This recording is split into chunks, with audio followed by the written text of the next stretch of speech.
and ensure that every single ex-Cali worker get what is due to them. And I will even go so far as to say, if this is not done, then we will have to call upon the thousands of our members to immediately boycott those two financial institutions that were responsible for that lie that they perpetuated upon you with regard to the sweetener loan money and the scheme that you invested in. And I will never forget, as I talk, I keep remembering one thing. You know, when you talk and you kick back and in retrospect, I remember one thing. In the lead up to the 2015 elections, I told you that I was going to contest those elections under the banner of the National Solidarity Assembly, because I was going to prove a point that if 800 people in Cuba North or Cuba South voted for me, I will know that my people were telling me to continue the struggle on their behalf. Over 2,500 ex-Cali workers I spoke to told me, they said, Prezi, this is a battle between the PNM and the UNC, and most of us are still UNC. You have fought for 3 years on the outside. Why don't you submit your nomination papers for the UNC so that you could fight from inside? And I reluctantly did it. In fact, my papers went in a few hours before nomination closed. But as any good leader, I listened to the voices of my people. And as history would have it, I was not selected. And you know what? Destiny saw it fit to ensure that I was not selected. Because I could stand before you here today without asking any favor or asking any quarter and demand the justice for the ex-Cali workers without having to put my tail between my legs like in Nelson and Rudal and Ramona and shut up and stay quiet. I could stand here before you and demand what is due to you. And so thank God I was not selected. My brothers and sisters, the final insult and the final indignity heaped upon you, poured upon you, the final scorn perpetuated upon you by the UNC was an election night when thousands of you were gathered at the UNC complex, waiting for your leaders to appear. Kamala Prasad, Bisesa, and the hierarchy of the UNC did not even have the decency or the goodwill to come to the UNC complex and give you hope and comfort and tell you all will be well.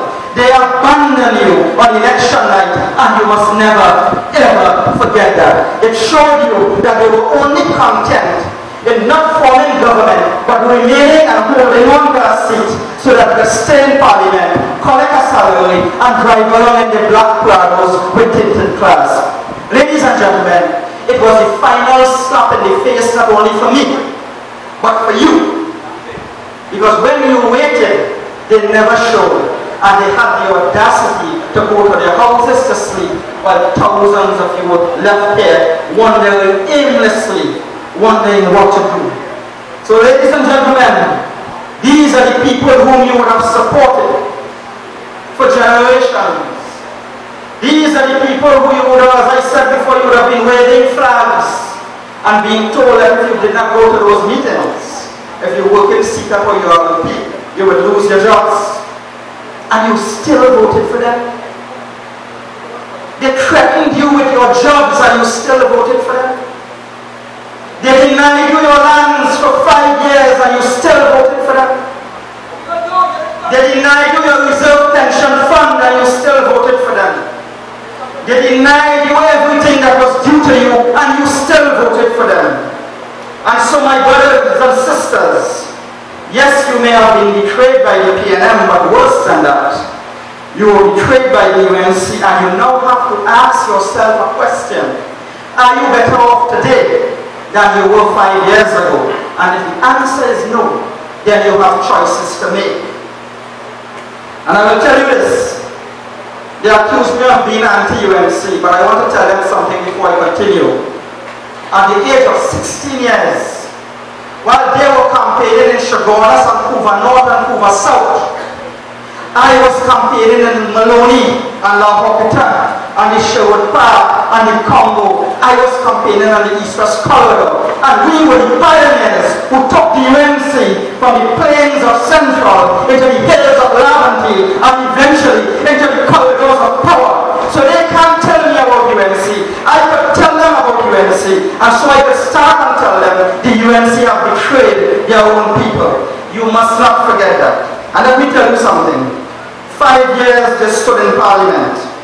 5 years with a 29-seat majority, and not one of them had the guts, or the courage, or the gumption, or the determination to stand up and say, ex-colony workers and cane farmers have been unfairly done by. Not one of them had the courage to stand up and say, out of every segment of this population, ex-colony workers and cane farmers are the people who have been most unjustly treated in this country. But after elections, 2 days after, NSA want to come and talk about colony workers, and you want to come and talk about TLC judgment. You must never let them insult you like that. Now they have lost the elections, you must ask them. When you say come back home to what? You were in government, and you couldn't do what you had to do for us. You expect that you could do it in opposition? So come back home to what? Ladies and gentlemen, if you believe in your hearts that in the Singh and Ramona and Ravni Charles and Barry Paradat and Ganga Singh and Kotiwari, if you believe that these people could fight for you, if you believe that these people could be bruised and battered and go down to the drain and be moneyed for you, and get up and fight again, support them. Keep supporting them. But if you have one iota of doubt in your minds that the house that you live in has become unwelcoming, then the time has come for you to build a new house. Because when that child you gave birth to in Alan West Savannah, the child you stood in the rain and the mud and you gave birth to, when you expected that child to love you and to take care of you and to seek your interests, you have lived to see the day when that child has been brainwashed and hijacked, and when that child has turned its back upon you. And so, ladies and gentlemen, the time has come to create a new vehicle to seek your own interests. And if you really believe that those who now control the UNC understand where you come from, then you must think twice. Because women sitting here today who are going to the cane fields at 2 and 3 in the morning, they don't know how you move from carrot roof houses to concrete houses. I always tell you that. They don't know how you move from latrine to toilet, or from bull cart to motor car. They don't know how you took credit for 6 months of the year and had to pay the other 6 months.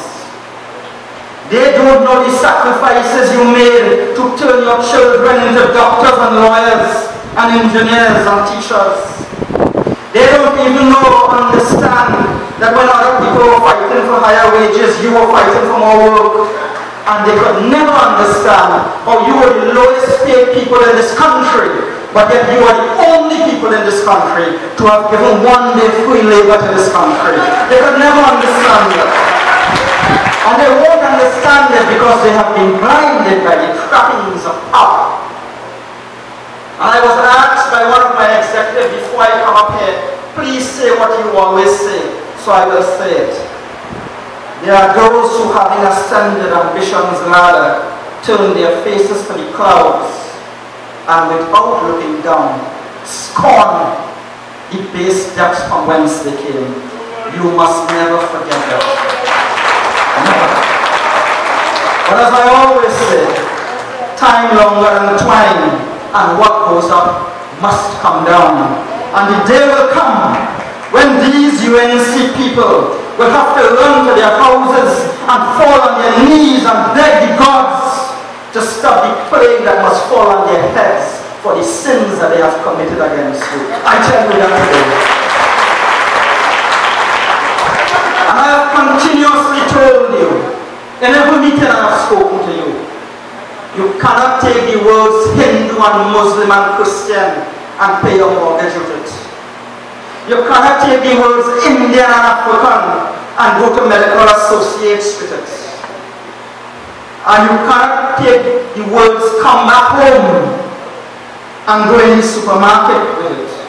So when they ask you to come back home, you must ask them, come back home to what? Ladies and gentlemen, the time has come for you to demand proper representation. And that is why today is a glorious day. Because we have now again, once again, banded together, as I always say, united together as a band of brothers and sisters. And we are telling the PNM today and the UMC today that enough is enough. We intend to chart our own destiny from today. And you have to ask yourself one question. How is it? And you must ask the UNC and the PNM, how is it that a land is so filled with natural resources and human resources has become a land filled with frustration and misery, a land becoming a tragedy? And you know what? The same condemnation we levied against the PNM is the same condemnation we are now levying against the UNC. And brothers and sisters, something has definitely gone wrong in our country.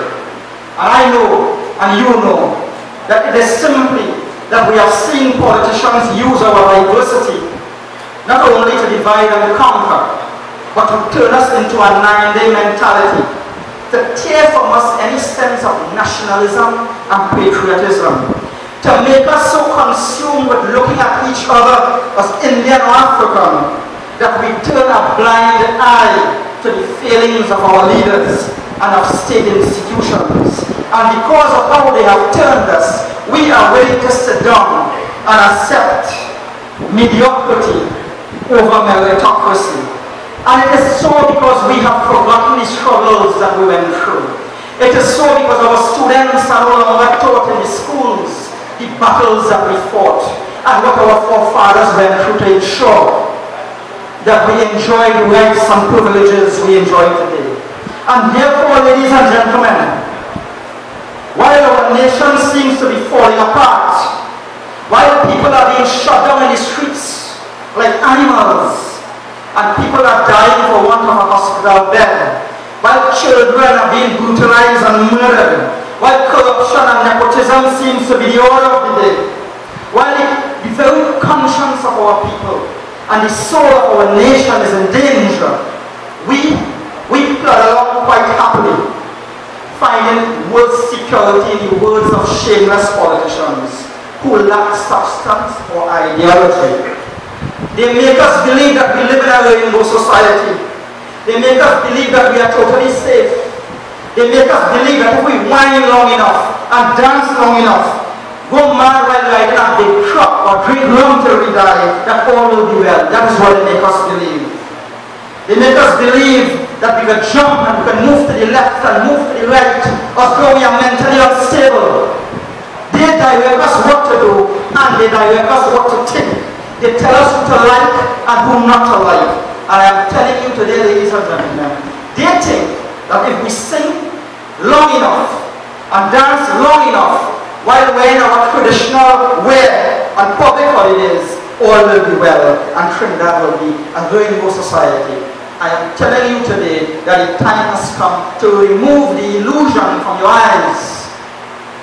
Develop your consciousness and see what they are doing to you. And because of that, it was so easy for the rest of the society to turn a blind eye to the plight of the sugar workers and the cane farmers. So easy for the rest of this whole country to pretend that they did not know that the leadership and state institutions have failed you. Ladies and gentlemen, your problems and your difficulties are simply a manifestation, a practical manifestation of the governance crisis that is facing our country. It is a manifestation of the failing of the social contract between government and the citizens of this country. It is a manifestation of the failings of our leadership and of our public institutions. And you must ask yourself this question: what type of governance will allow people to wait for 12 years for the implementation of a court judgment. What type of governance? What type of governance will make members of parliament and ministers believe that you have to bow them on your knees and praise them if they pave a low billbox ring? What type of governance will make these people believe that you have to do that even though they are doing their job and are being paid thousands of dollars to do it? What type of governance will make ministers and members of parliament feel like dirt and as though they are doing you a favor when you ask them for assistance? I am saying to you today that the National Solidarity Assembly believes the time has come to begin educating our people into understanding that ministers and members of parliament are simply public servants paid to do a job, and their job is to serve you the people, not you the people serving them. I'm saying to you that it is a travesty of colossal proportions that we have people sitting in our parliament today who do not have an original idea, without any independent thought, without any logic or rationale, and whose only qualification for sitting in parliament